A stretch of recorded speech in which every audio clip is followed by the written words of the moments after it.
Queen Victoria, who died as the century began, could never have imagined what her descendants would get up to in the generations to come. Her playboy son, Edward VII, would hunt far and wide for an exotic flock of mistresses. Her grandson, George V, would put duty above everything, even his own family, but wouldn't live to see his son and heir, Edward VIII, reject the call of duty and abandon the throne for the woman he loved. But his younger brother, George VI, would pick up that discarded crown, polish it till it glowed with honor. And he would pass it on to his daughter, Elizabeth II, who for the first 25 years of her reign would be the most popular monarch in history, until her son's disastrous marriage would set a beautiful wildcat among all those royal pigeons. So what happened to the reign that promised to be happy and glorious forever? Does this dignified, much put-upon woman ever think to herself, especially when she looks at her offspring, where did one go wrong? It's a question we'll throw a revealing light on as we take you on a journey of splendor and scandal, of honor and self-sacrifice through the royal century.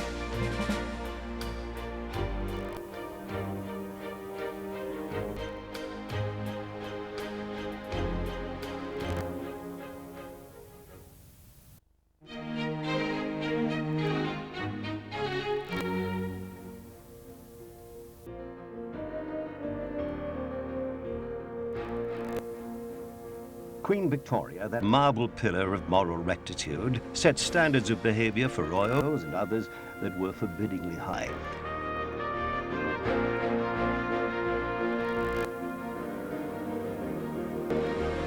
Even one or two members of her vast extended family found it difficult to toe that narrow line.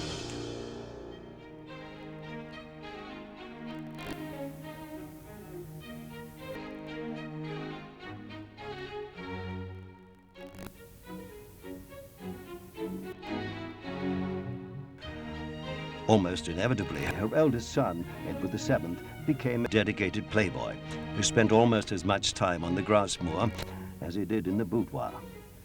He waited half a century to come into his kingdom, and his reign would be remembered as one long garden party, an Edwardian summer bathed in sunlight and adorned by beautiful bathers. At his coronation, it was whispered that half the pews were taken up with Edward's loose box, the seat reserved for the king's mistresses. His most famous lover was Sarah Bernhardt, the great actress, whose charms were quite undiminished, so it was said, by her wooden leg. She even smuggled Edward into one of her performances, disguised as a corpse. Yet the mistress he loved longest was Mrs. Alice Keppel, who by marvellous coincidence would become the great-grandmother of Camilla Parker Bowles, the long-lasting mistress of the current Prince of Wales. The playboy Edward was succeeded by his shy, prudish son, George V, and his no-nonsense German wife, Mary. George's only pleasures were sailing and the occasional exotic cigarette. He was a cold man, but a devoted sovereign. And he was sovereign over a British Empire that stretched to the far corners of the earth. When he was crowned Emperor of India, more than 1 million of his subjects assembled in Delhi, from beggars to Maharajas. It was the first and last time that George would leave his beloved England.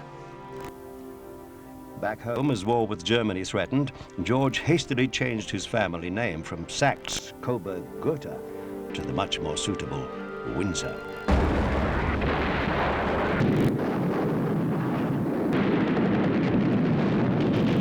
When war did come, George found himself in mortal combat with the German branch of his own family.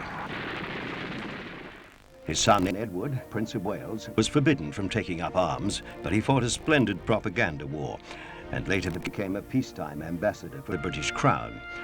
Since his father hated going abroad, Edward became the world's busiest globetrotter.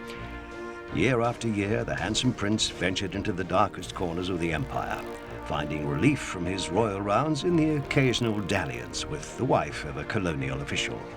But when duty called, he could be brave.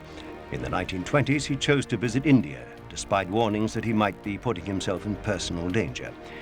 The Indian independence movement had gathered momentum under the leadership of Mahatma Gandhi. Happily for the prince, he was a man of peace.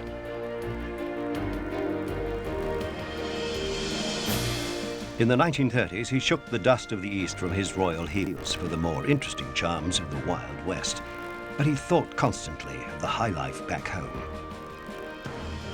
In England, the upper classes danced as though on the deck of a sinking liner, for the ship of state was in trouble.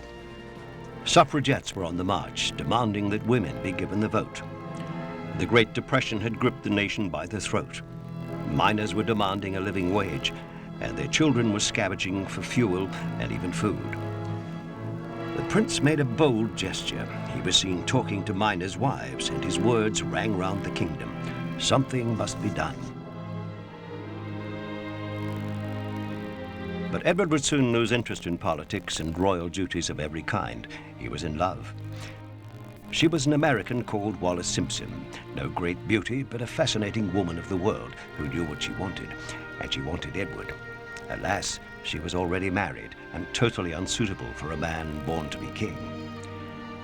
Soon enough, the prince would hear the painful call of his destiny.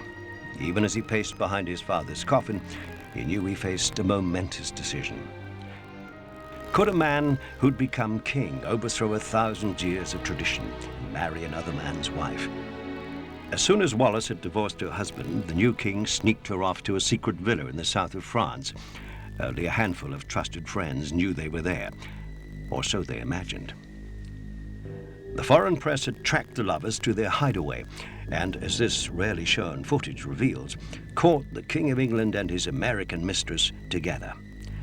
The American press splashed the news, and Edward's secret love was ruthlessly exposed.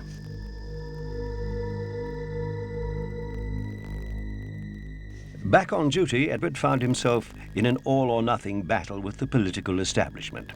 He insisted on his right to marry the woman he loved. But Prime Minister Baldwin replied, "Give up Wallis or give up the throne." And the whole nation waited breathlessly for their king to choose.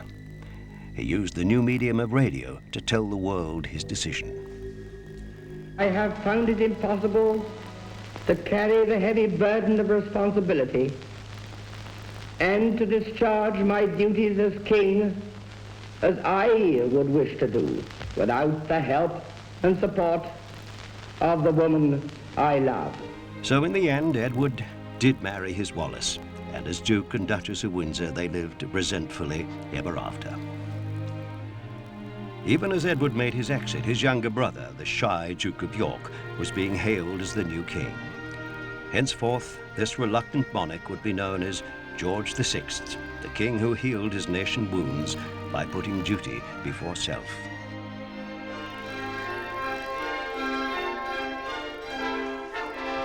The new king was so nervous before his coronation that bookmakers were taking bets that he wouldn't show up. His elder daughter, Elizabeth, who was 11 at the time, wrote an essay afterwards in which she described herself as watching Papa being crowned through a haze of wonder.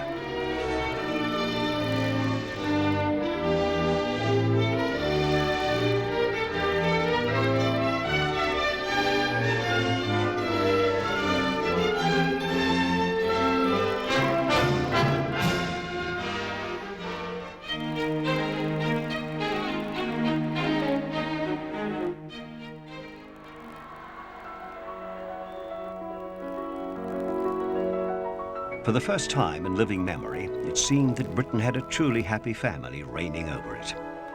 Unusually among royals, George VI had married for love.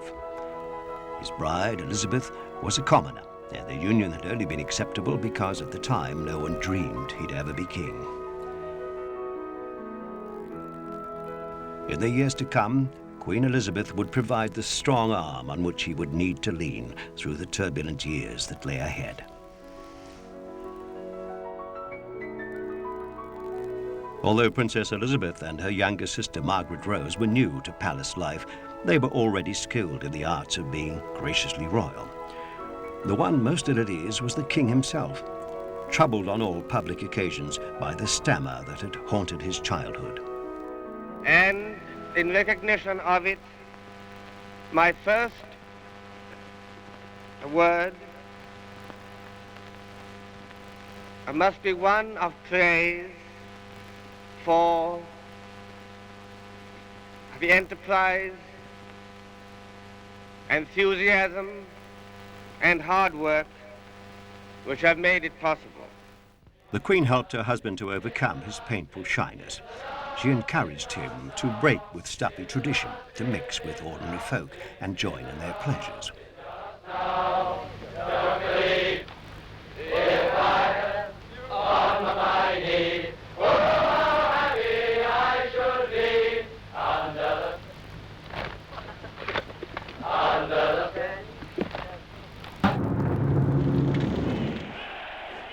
Autumn 1939, and Nazi troops were on the march, raising the spectre of World War for the second time in a generation.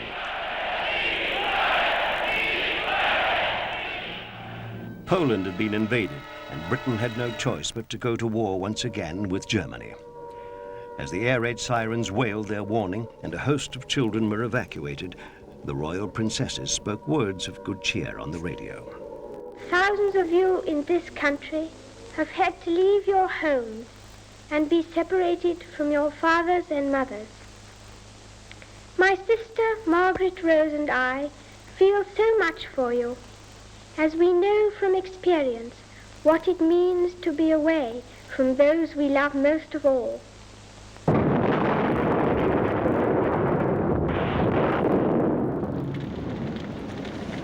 For a few terrible months, Britain stood alone against the awesome strike power of Nazi Germany. In 1940, day after day and night after night, bombs rained down on British towns and cities. And everywhere the bombs fell, the King and Queen went too. This was no royal jaunt. This was the King and Queen sharing their countrymen's hour of peril. And the royal couple stood even taller when their own home, Buckingham Palace, was hit by bombs. A Pathé News commentator takes up the story. A protective screen of sandbags covers the spot where a delayed action bomb has fallen outside Buckingham Palace. After the explosion, some hours later, a gaping crater is made between the palace and the Victoria Memorial. By this further deliberate attack on the lives of our King and Queen, when 5 bombs fell on and around the palace, the home of our beloved sovereign and his consort is again damaged. 1 bomb crashed through the Queen's drawing room, while others fell in the quadrangle. Within a few yards from where the King and Queen were sheltering, the Royal Chapel was struck. Tearing through the roof, the bomb completely wrecked the altar and hurled 20 tons of debris into the basement. We thank God that their majesties were unhurt. Afterwards, the royal couple refused to go somewhere safer, and the Queen raised everyone's spirits with a broadcast to the nation. Many of you have had to see your family life broken up, your husband going off to his allotted task, your children evacuated to places of greater safety.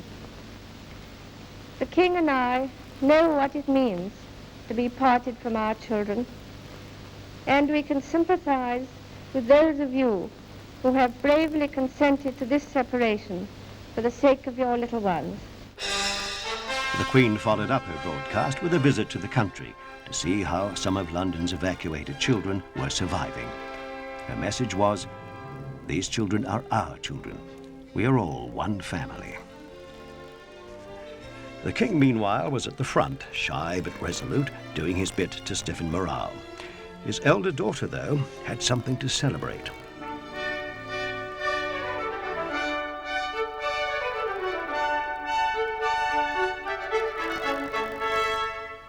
Princess Elizabeth, just turned 18, was now old enough to serve in the armed forces. There were rumors that she was about to enlist.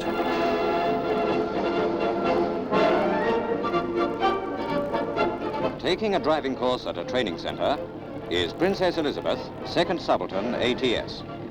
She has been learning to drive and maintain all types of motor vehicles.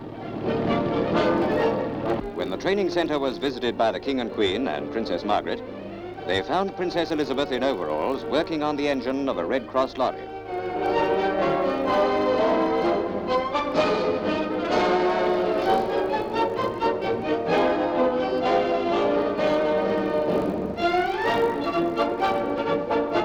After watching other girls at work, the King returned and jokingly asked the Princess, Haven't you got it mended yet? The Princess Elizabeth, Honorary Second Subaltern, ATS, is now a competent mechanic and proud of the fact.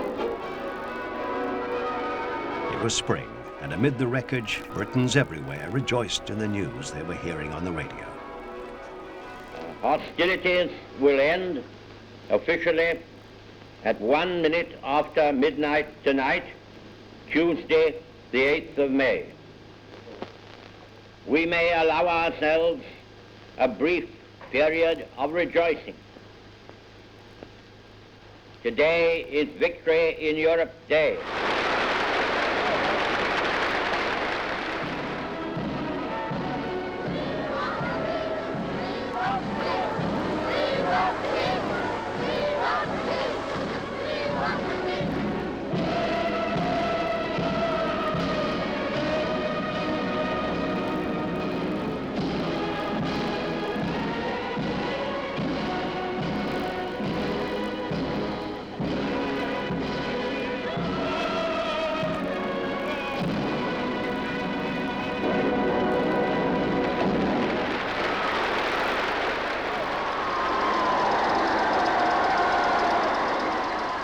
That night, the two princesses enjoyed an unforgettable moment of freedom.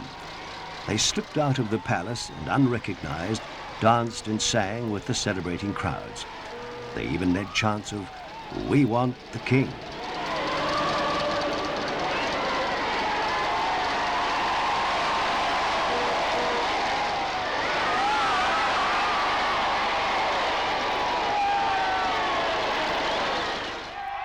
The war's over, and the royals take a family stroll. But who's that young naval officer on the left? Prince Philip of Greece, that's who. And these candid camera shots of him tenderly removing Elizabeth's coat set alight rumours of a romance. And the rumours were true. The lovers would soon be separated, as the royal family set off on a tour of South Africa, following the spoor of earlier generations of royal big game. It was here, on her 21st birthday, that Elizabeth made a remarkable pledge to the whole Commonwealth. I declare before you all that my whole life, whether it be long or short, shall be devoted to your service and to the service of our great imperial family to which we all belong. But I shall not have strength to carry out this resolution alone unless you join in it with me, as I now invite you to do. I know that your support will be unfailingly given. God help me to make good my vow, and God bless all of you who are willing to share in it. But a lofty ideal was not the only thing on her mind or in her heart. She thought constantly of Prince Philip and resolved that they'd not be parted again. So it was that a handsome prince stole the heart of a fair princess, and everyone was delighted, especially the lady herself.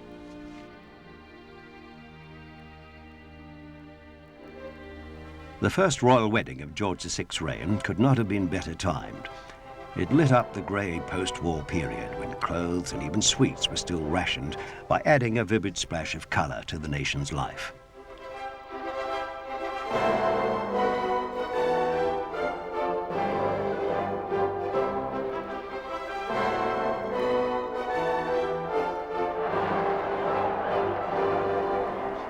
Just 1 year later, this was the lead story in the morning news.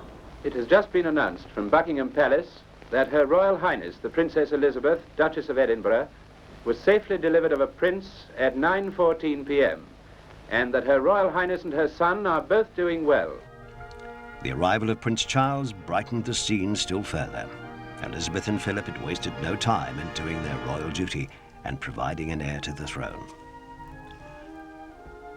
4 years and another baby later, the royal parents were about to leave for Africa. They were deputizing for the king, who was said to be in need of a rest. The truth was, he was desperately ill. A chain smoker all his life, he'd already lost one lung to cancer, but the gravity of his condition was kept secret to the last. This is London. It was announced from Sandringham at 10:45 today, February the 6th, 1952, that the King, who retired to rest last night in his usual health, passed peacefully away in his sleep early this morning.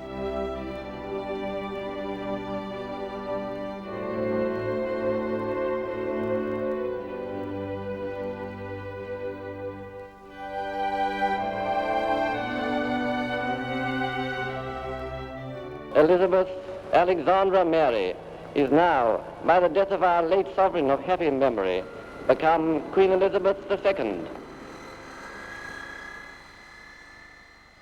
Elizabeth and Philip were among the last to hear. When news of the King's death reached them, they were in Kenya. Asked what name she wanted to be known by as Queen, she said, "My own name. What else?"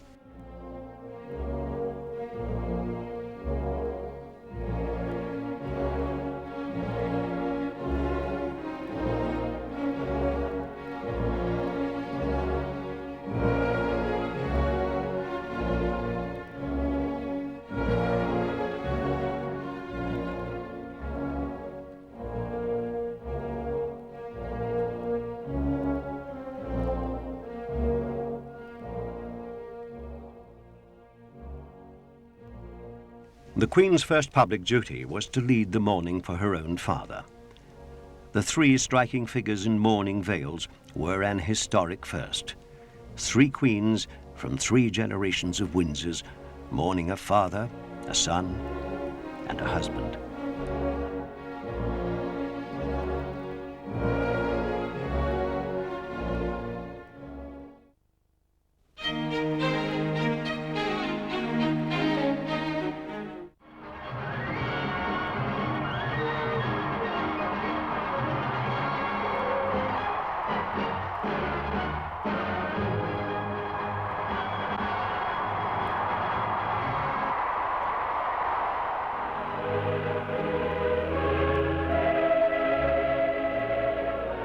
The coronation of Queen Elizabeth II was a glorious spectacle.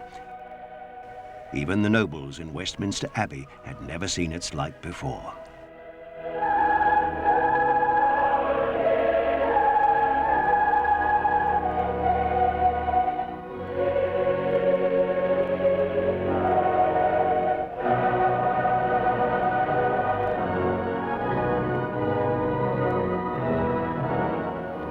Sir, I here present unto you Queen Elizabeth, your undoubted Queen. Wherefore all you who are come this day to do your homage and service, are you willing to do the same?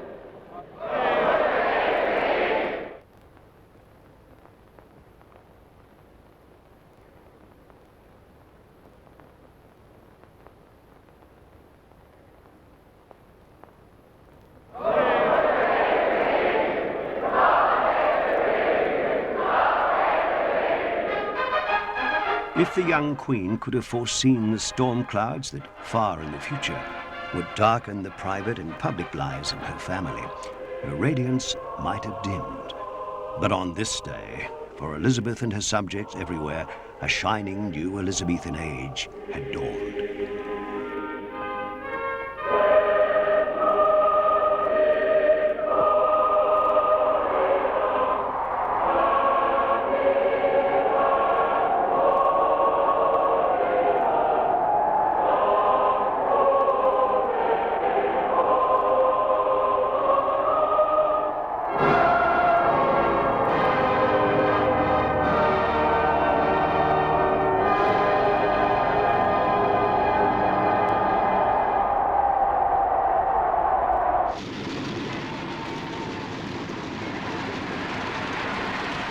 Later in the same year, the Queen and Prince Philip set out on the most ambitious royal tour ever undertaken.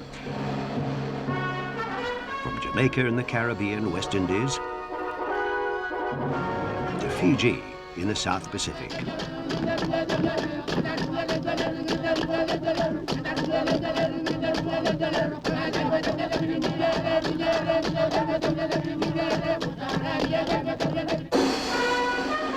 Welcome the Queen. Northeast to Tonga for more of the same.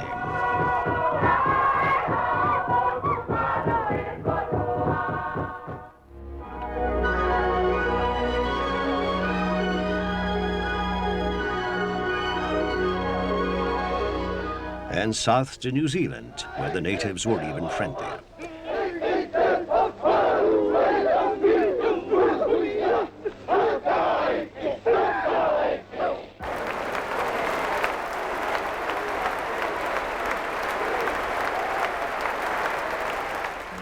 In Wellington, New Zealand's capital, the Queen became the first ever monarch to open a Commonwealth Parliament.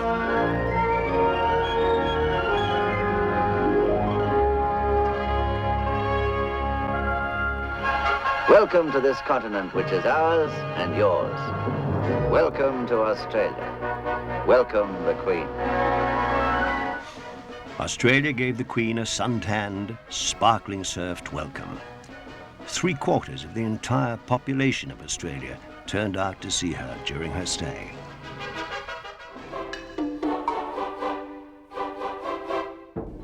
Off to Sri Lanka.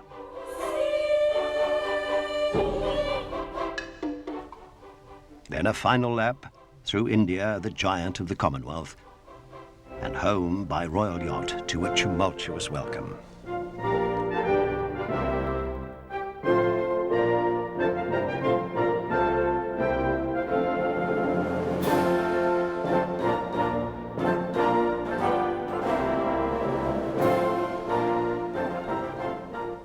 Prince Charles and Princess Anne, who'd been looked after by nannies for 5 months, were finally restored to their parents and would join them for one last triumphant sweep through London.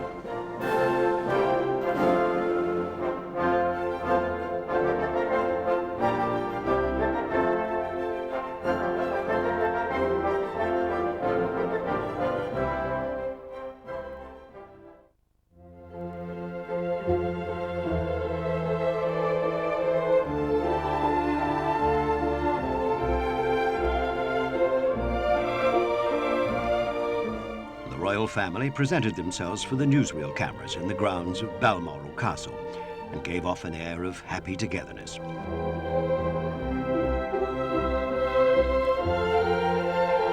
The truth was the children were being brought up by other people, by nannies and nursemaids.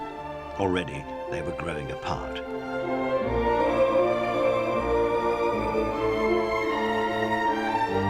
In time, the relationship between Charles and his father would follow a course of painful collision.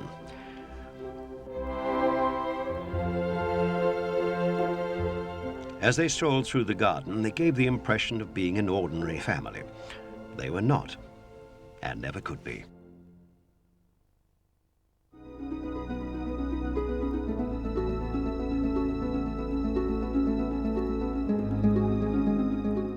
For some time, the Queen had been worried about her younger sister, Margaret.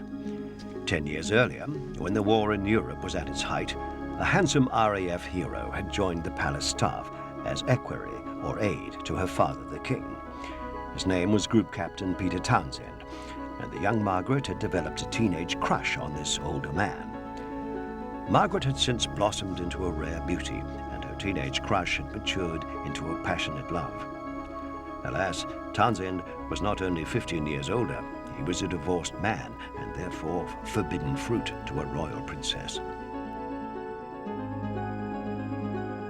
The press had sniffed out the story and had discovered that the lovers who'd agreed to separate had been secretly meeting. The tabloids sank their teeth into the story and wouldn't let go. The palace backed Margaret into a corner. They told her, "Give up Townsend or lose your title and all your privileges."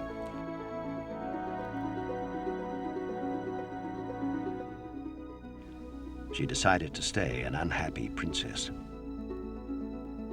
In her unhappiness, Margaret began to live life in a lane that was dangerously fast for a royal.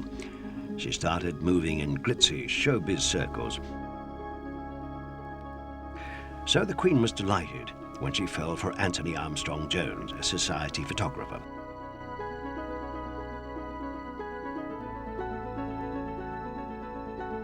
Soon they were married, but alas, they did not live happily ever after.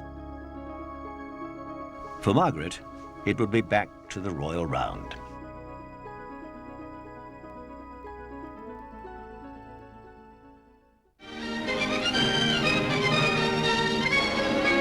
Marquees are up in the grounds of Abergeldy Castle, the Queen Mother's Scottish home. It's a sale of work for the local church, but a sale with a difference. It's organised by the Queen Mother, who arrives with the Queen, the Duke, the royal children, and the lady of the hour, Princess Margaret, the birthday princess. The royal family have a wonderful record of serving the people, and today they're going to do it literally from behind the counter.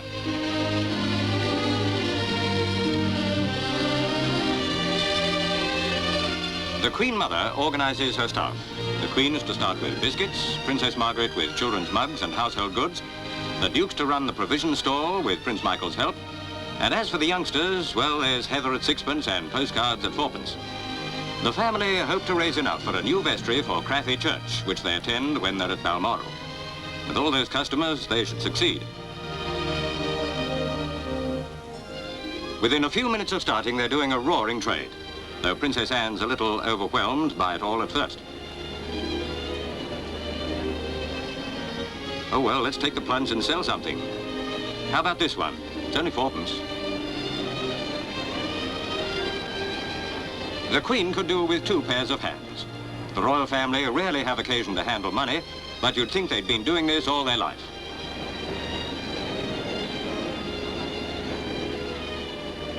This money business gets complicated when it's coming in so fast. Never mind, let's count it afterwards. Now, how about something to fill it? These are very popular at the moment, madam. You'll take it? Thank you. Oh, yes, the chains.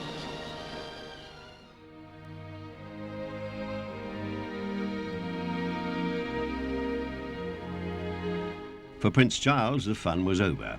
Prince Philip had decided it was time to make a man of his son and had sent him to his old school, a boarding establishment in Scotland called Gordonstoun, where the regime was said to be Spartan and just a notch or two short of cruel. It was rumoured that Philip had watched his son playing cricket at his previous prep school, where, as this home movie reveals, royal butterfingers had been apparent. But by the time he reached his teens, Charles was shaping up as a man of action, which would be reinforced by a term at a tough Australian school.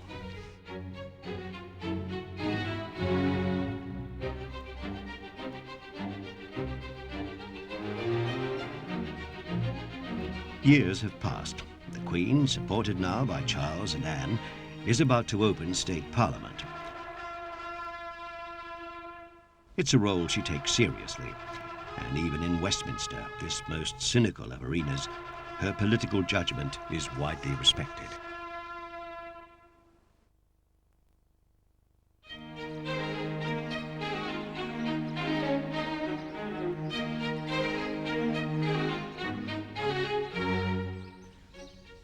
In the 60s, rumours that a cold front was bearing down on the Queen's marriage were confounded by the arrival of 2 new princes, Andrew and Edward. The public embraced the boys, and everything in the royal garden seemed lovely. Although perhaps young Andrew's roving eye could have been seen as a portent. The Queen celebrated with her people when England triumphed in the World Cup. She honoured Francis Chichester for sailing solo around the world. And she showed the flag in North America with a new informal style.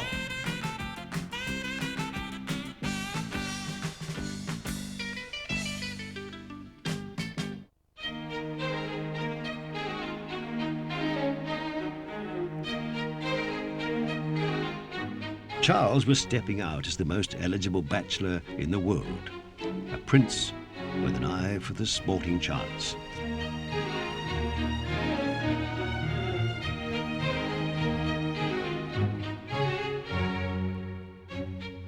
But it's horses that have always been the royals' first love, the ones that run for money.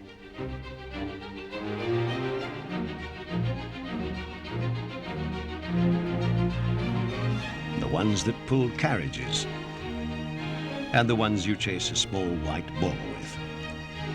And for those who take riding really seriously, like Princess Anne, there's a Venti.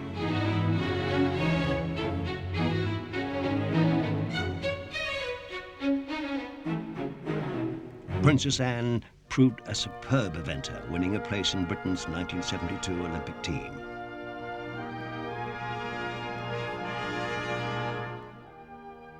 In the 1970s, Princess Anne turned her public image around completely by involving herself passionately in the international Save the Children Fund. Again and again, she drew attention to the urgent need for medical aid and food in poor African countries.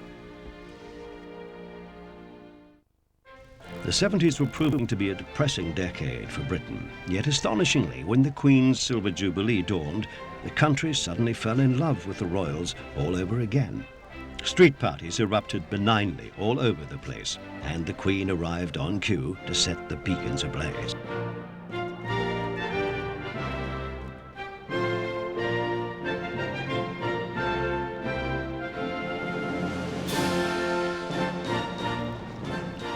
Suddenly, Charles was 40 and still unmarried. The trouble was, girls would either kiss and run, or worse, kiss and tell.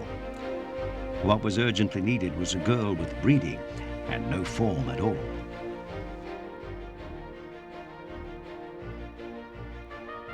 And soon the birds of prey were hovering round a likely contender.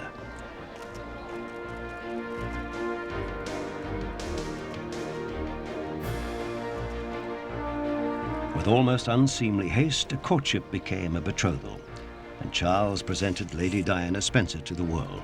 Shy, beautiful, and most important in these days of checkbook journalism, sexually inexperienced.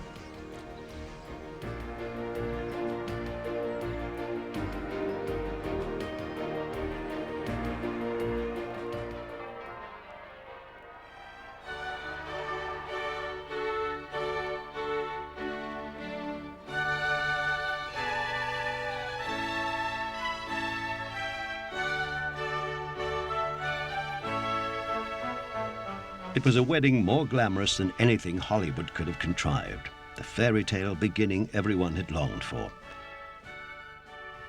Amid all that rejoicing, who would have believed what tragedy lay ahead for the prince and his princess?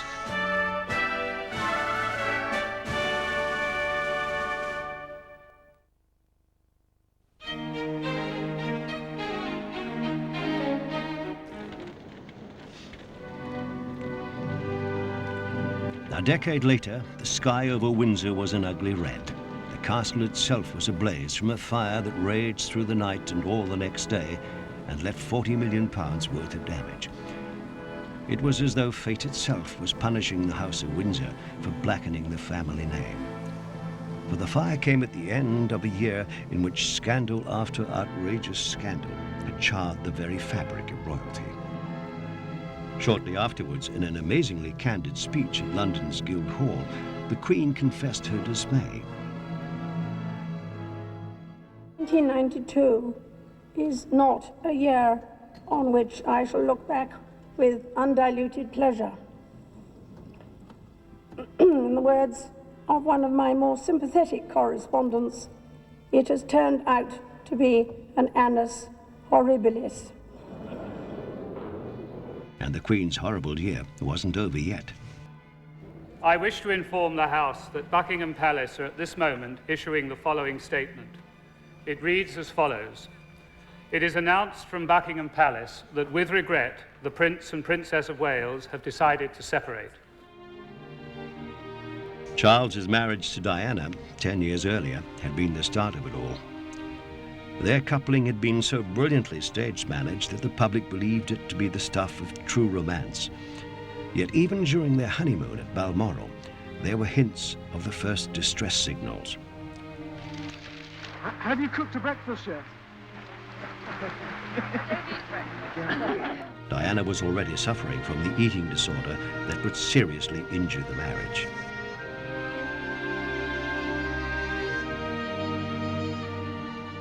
The birth of first William and then Harry silenced the gossip for a time. But Diana was making waves in public. Her gift for immediate intimacy with ordinary people, especially children, won her a host of admirers, and Charles, it became increasingly apparent, resented her scene-stealing glamour. Whenever the couple ventured out together, there was a perceptible air of tension between them. When Charles departed on a routine trip, however, no one guessed that the tears Diana shed were tears of anger. She discovered there was another woman in her husband's life. The woman was Camilla Parker Bowles, an old flame whose fire, it seemed, had never been quite extinguished.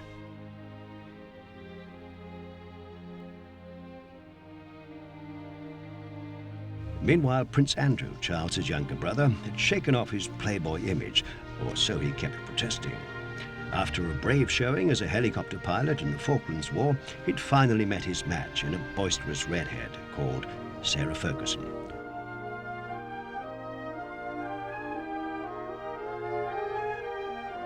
But Fergie, as she quickly became known, had absolutely no sense of how a royal should behave, and soon she was having a shoving match with Diana on a very public ski slope.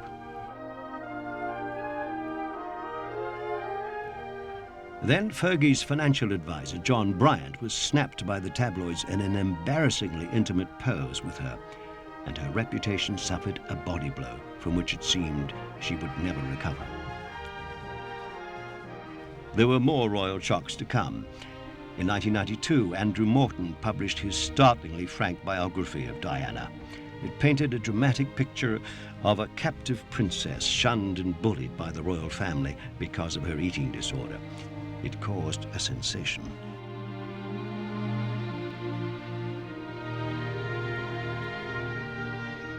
The palace fought back unconvincingly. They sent Charles and Diana off to Korea on what was hailed as a togetherness tour. It was a disaster, summed up by Diana's "What is this bad smell?" response to her husband's speech. Scandalous, explicit, a right royal shocker. Then, for Charles, the unkindest cut of all, the publication of the transcript of an excruciatingly intimate phone conversation he'd had with Camilla. It made the heir to the throne an object of public ridicule. Diana began to emerge from the broken marriage with a new poise and a confident sensuality. She even demonstrated a stylish gift for laughing at herself. Ladies and gentlemen, I think you're very fortunate to have your patron here today. I'm supposed to have my head down the loo for most of the day.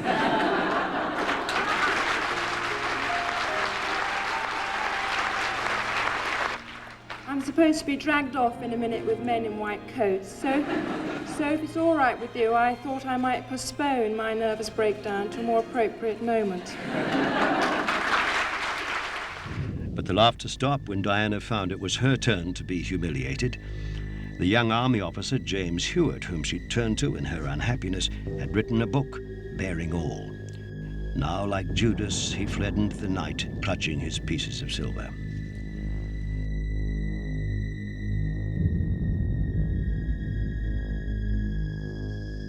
Meanwhile, tabloid vultures kept hovering around Camilla's home, but found only her husband in. Well, I've nothing to say, so you're wasting your time here. Thank you. Clearly, he'd had enough, and 3 years later, he would divorce Camilla. It was these scandals, whose fuse was lit in 1992, the Queen's Annus Horribilis, that had brought the great House of Windsor close to ruin. Now the most popular monarch of all was being described as out of touch. She'd even been compelled by public pressure to pay taxes for the first time. Was it possible that the job was getting her down?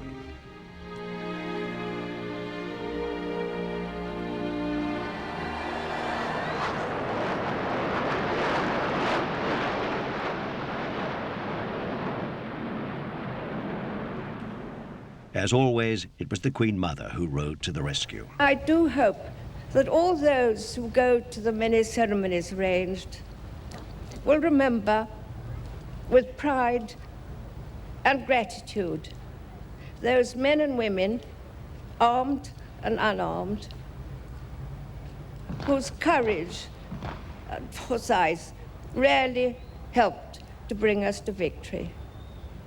God bless them all. The 50th anniversary of VE Day had stirred memories of a more valiant time. It reminded us that we'd triumphed once, and with the right kind of leadership, might do so again.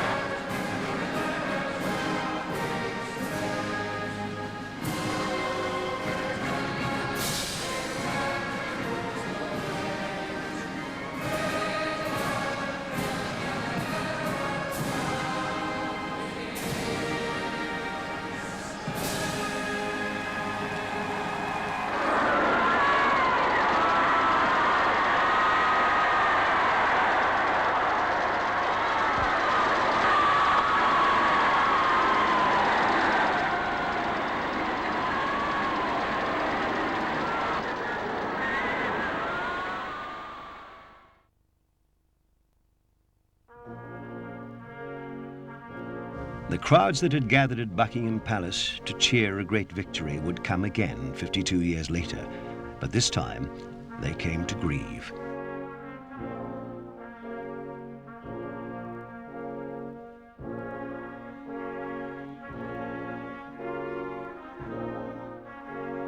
Diana had been struck down in her youth and beauty, and the Queen and the royal family had been slow to respond. Now they turned up to mourn their wayward daughter-in-law. As Diana's coffin passed, the Queen broke with all precedent and bowed in a gesture of supreme respect.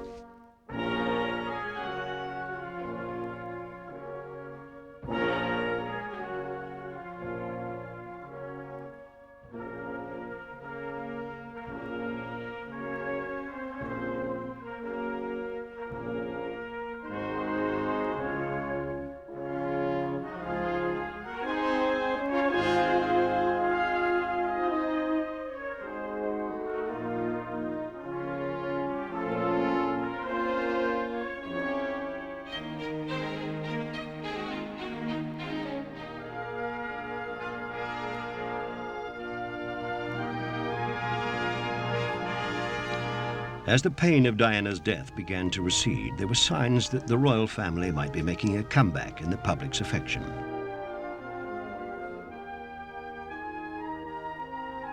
There was, for example, the new air of relaxed informality when Edward, the Queen's youngest son, married Sophie Rhys-Jones, a modern young career woman. There was the heartwarming sight of 16-year-old Prince William, and alongside him a whole pewful of the next generation of royals.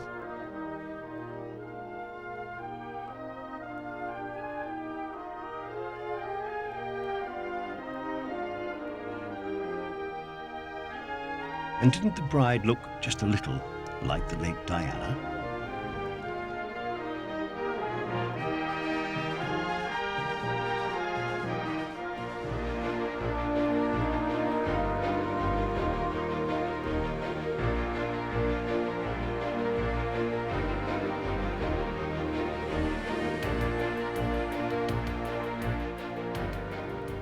Before she died, Diana visited Eton, the nation's most famous school, where her eldest son was due to be enrolled.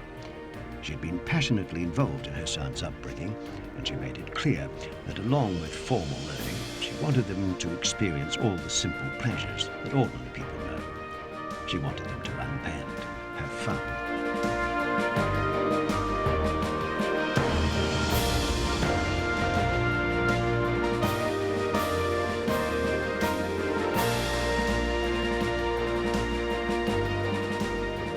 Prince Charles has picked up the message. He's embracing popular culture, spending more time with his boys.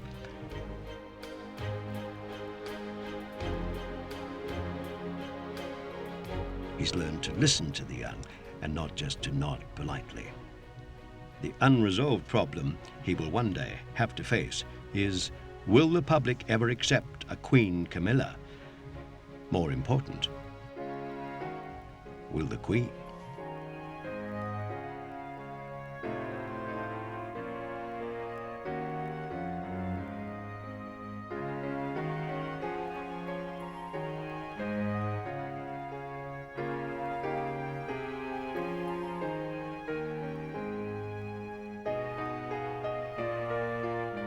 Prince William knows that sometime in the new century he will be king.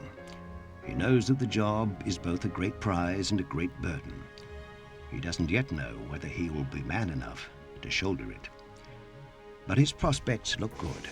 People already love him, not least because he bears his mother's mark.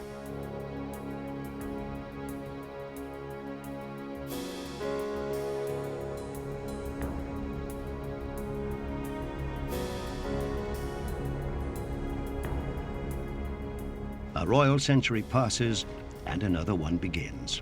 And still they keep coming. A royal parade of all our yesterdays and most of our tomorrows. Queens and princes and princesses, and not a king among them. For him, we will have to wait.